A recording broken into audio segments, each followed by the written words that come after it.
안녕하세요. 보현TV 북리뷰에 와주셔서 감사합니다. 제가 요즘 읽었던 세 편의 소설들을 연달아서 소개하고 있는데요.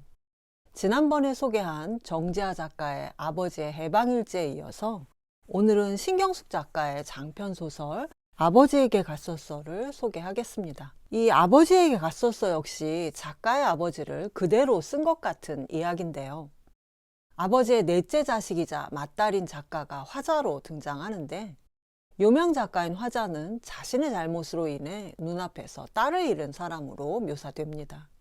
신경숙 작가가 표절 사태 이후 발표한 첫 장편 소설에서 참척의 고통을 겪은 사람으로 자신을 표현한 것은 살아있지만 죽은 거나 마찬가지인 작가 자신의 심정을 투영한 것으로 보이는데, 신경숙 작가의 섬세한 특유의 문장의 맛을 좋아하시는 분들은 아주 반갑게 읽으실 것 같습니다. 소설은 엄마가 병원에 입원하면서 홀로 있게 된 아버지를 보살피러 화자인 작가가 딸을 잃고 나서 5년간 가지 않았던 고향에 내려가면서 이야기가 시작됩니다. 고향집에서 처음으로 아버지와 단둘이 지내게 된 작가는 현재 약간은 정상이 아닌 아버지의 모습과 함께 아버지가 지내온 역사, 그리고 아버지와 관련된 모든 기억을 묘사함으로써 아버지가 어떤 사람인지 알아보려고 하는데요. 자식이, 그것도 딸이 아버지가 어떤 사람인지 다 알기란 무척 어려운 것 같습니다. 신경숙 작가처럼 긴 장편 소설을 쓰는 노력을 하지 않는 한 왠지 불가능할 것 같은데요. 작가가 묘사한 아버지는 우리에게 익숙한 허름하고 말수 적은 거의 익명에 가까운 아버지지만, 결코 범상치 않은 아버지의 인품과 인간을 향한 태도는 아버지의 해방일지에 나오는 신념을 꺾지 않은 사회주의자 아버지와 전혀 다르지 않았습니다. 평생 농사 짓고 소 키우면서 6남매를 모두 대학 공부시킨 아버지에게서 홀로 있어도 삼간다는 중용에 나오는 신독을 지키는 군자를 연상케 하는 삶의 자세를 보면서 저는 우리 민중이 정말 간단치 않다는 생각을 다시 한번 하게 됐습니다. 제가 책에서 고른 주요 장면을 말씀드리면, 첫 번째 장면은 아버지는 해방 이후 산에서 빨치산을 만나 당시 아버지가 좋아하고 따랐던 사람을 시체가 쌓여 썩고 있는 골짜기로 밀라는 협박을 받은 것이 강한 트라우마로 남아 있었습니다. 골짜기로 굴러떨어진 며칠 뒤 시체 속에서 발견된 박 씨는 살아남긴 했지만 결국 다리를 잘라야 했는데, 작가가 아버지의 심부름으로 찾아갔을 때 박무릉 씨는 이렇게 말했습니다. 나는 여기에 앉아 편백나무 판을 자르고 다듬으며 한 세월을 보냈네. 자네 아버지가 내가 만든 것을 팔 수 있게 읍내 가게하고도 연결을 시켜 주었네. 편백은 불에 잘 타지 않는 나무요. 그건 좋은데 잘 잘리지도 않아서 가공하기도 쉽지 않지. 그래서 목재에 귀할 때도 사람들이 잘 찾지 않았는데 지금은 편백이 자랑이지. 살균 작용이 뛰어나다고 알려준 뒤에 편백을 아주 귀히 알더군. 세상의 기준은 이처럼 한 곳에 머물러 있지 않소. 필요에 따라 변화하지. 당연한 것 아니겠나. 그러니 신념이라는 게 얼마나 부질없는 것인가. 박무릉 씨는 6.25 전쟁통에 좌익 활동하던 형의 도움으로 목숨을 건진 적이 있었는데, 박무릉 씨의 말을 통해 신념과 이념, 사상보다는 인간다움을 지키고 나누는 것이 훨씬 중요하다는 주제를 읽을 수 있었습니다.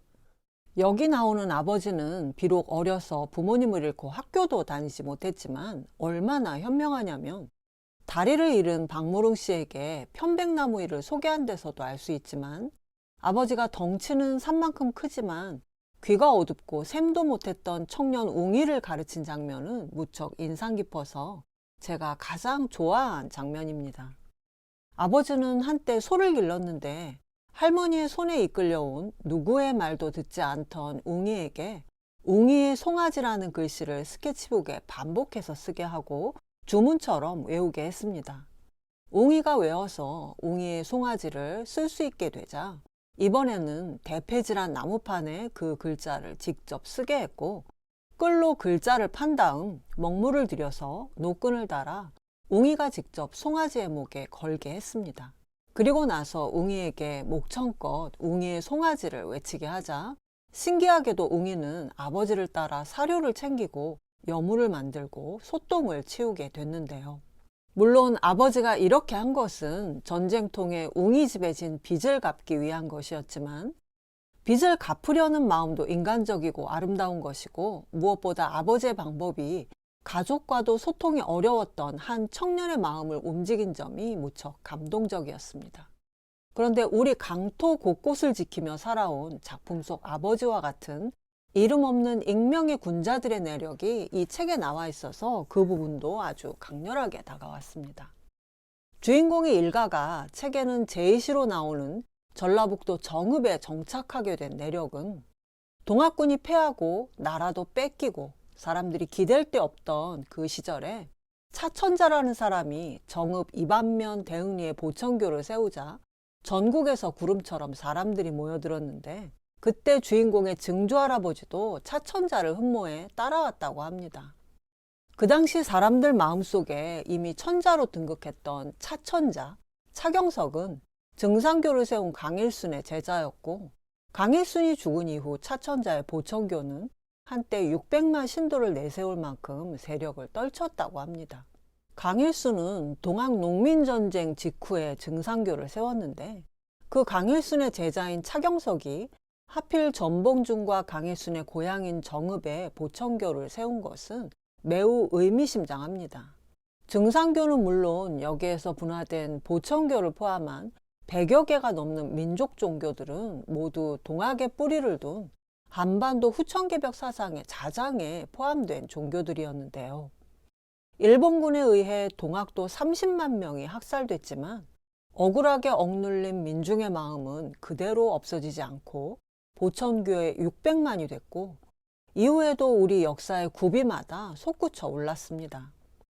왜 유독 우리 민중에게 촛불혁명과 같은 변혁의 잠재력이 있는지, 왜 우리 민중 한 사람 한 사람이 결코 간단하지 않은 품성을 가지고 있는지 서구 중심주의만으로는 이해할 수 없는 우리 역사의 열쇠가 바로 동학에 있다는 것을 확인할 수 있었습니다. 작가는 맨 뒤 작가의 말에서 이런 아버지의 태도에 집중하고 싶었다고 합니다. 사용한 농기구는 제자리에 두고 집을 비울 때도 남은 사람이 쓸 만큼의 최소한이라도 돈을 남기고 무엇이든 새로 배우려 하고 뿌린 만큼만 바라고 자신은 학교 문전에 가보지 못했으나 자식들을 교육시키는 일로 일생을 보내고 약자이면서도 자신보다 더 약자를 거두려 했던 이것이 바로 고조선에서부터 시작해 유학을 배우고 동학의 인간평등 개벽사상에 호응하면서 형성되어 온 간단치 않은 우리 민중의 품성이라고 생각됩니다. 이 외에도 아버지에게 갔었서는 장편인 만큼 아버지의 전 생애를 다루고 있고 아버지가 겪은 굵직한 현대사의 사건들과 많은 가족 내 에피소드가 나옵니다. 아버지가 엄마 말고도 잠시 마음을 줬던 여자 이야기도 나오고요. 작가는 익명에 가까운 허름한 아버지를 가능한 한 개별자로 보고 단독자로서의 아버지를 그리고 싶다고 했는데 그런데 솔직히 아버지의 해방일지에 나오는 아버지만큼 개성이 뚜렷하지는 않은 것 같습니다. 물론 이 아버지도 나름 격동의 세월을 산 만큼 아버지만의 개인적인 경험이 있습니다. 두 작품의 차이는 그런 아버지들을 바라보는 딸들의 시선의 차이에서 나오는 것 같은데요. 앞서 영상에서 말씀드린 것처럼 아버지의 해방일지가 역사와 이념에 짓눌린 억울함과 피해의식, 여기에 아버지라는 무게감까지 벗어던져서 아버지를 온전히 작중인물로 보게 하는 해방감을 준다면 아버지에게 갔었서는 여전히 나의 아버지라는 틀을 가지고 있습니다. 심지어 아버지의 명백한 외도를 회상하는 장면에도 딸의 무한한 이해심이 들어있다고 할까요? 작가가 아버지를 그만큼 이해할 수 있는 나이가 됐기 때문일 수도 있고 털털한 정지아 작가와는 다른 신경숙 작가의 착한 성격 때문일 수도 있지만 어디까지나 딸의 입장에서 나의 아버지에 관한 모든 기억을 하나도 놓치지 않겠다는 그런 점이 오히려 이 작품의 전면적인 특징이 되고 그래서 더 많은 사람들의 보편적인 공감을 얻을 수도 있겠다는 생각이 듭니다. 예를 들어 작가가 서울로 떠나던 날 아버지에게 제대로 작별 인사를 하지 못한 채 버스에 올랐는데 뒤늦게 뛰어나온 아버지가 정류장에 우두커니 서 있는 모습을 딸이 버스 창문을 통해서 보는 장면이라든가, 고향에 도착했을 때 역에 마중 나온 아버지의 오토바이 뒤에 타고 집에 가는 길에 봤던 풍경과 그때의 공기 냄새까지 떠올리는 장면은 무척 애틋하기까지 한데요. 사실 옛날 아버지들이 자식들과 대화를 많이 하진 않았기 때문에 이런 장면을 통해 아버지를 떠올리실 분들이 많을 것 같고, 이런 기억은 아마도 평생 사라지지 않을 것 같습니다. 그리고 해방일지에 나온 부모님 두 분이 모두 전직 빨치산인 가족도 무척 특이하지만, 아버지에게 갔었어에 나오는 마치 고조선의 DNA를 가진 것 같은 가족의 모습도 우리 문학에서 흔히 볼 수 없는 귀한 성취라고 생각됩니다. 이 두 책을 읽고 나서 실은 책을 읽는 내내 저도 저희 아버지를 떠올렸습니다. 제가 기억하고 들어온 아버지는 사회주의자도 아니었고 고조선 스타일도 아니었지만 벌써 돌아가신 지 오래됐기 때문에 진짜 어떤 분이셨는지 이제는 알 길이 없는데요.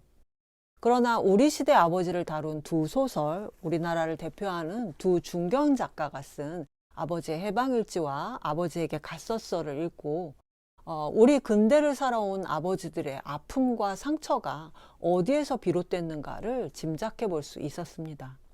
그리고 아버지 시대만큼은 아니지만 아직도 이념의 대립이라는 귀신이 떠돌고 있는 지금 우리 사회에서 우리가 무엇을 유산으로 물려받고 무엇을 버려야 할지, 무엇으로부터 해방돼야 하는지를 곰곰이 생각해 보는 기회가 됐습니다. 그런데 이런 귀신이 지배하는 것 같은 사회 문제가 우리 역사에서만 일어나는 것이 아니라는 것을 밀크맨이라는 소설을 통해서 느낄 수 있었습니다. 북아일랜드 작가 앤 하번스는 이 작품으로 50주년 맨부커상을 수상했는데요. 밀크맨은 뒤로 갈수록 우리나라의 상황이 떠오르는 소름이 돋는 정말 놀라운 작품이었습니다. 다음 시간에는 제가 아버지의 해방일지와 아버지에게 갔었어에 이어서 밀크맨을 어떻게 읽었는지를 설명하겠습니다. 마지막 편도 꼭 봐주세요.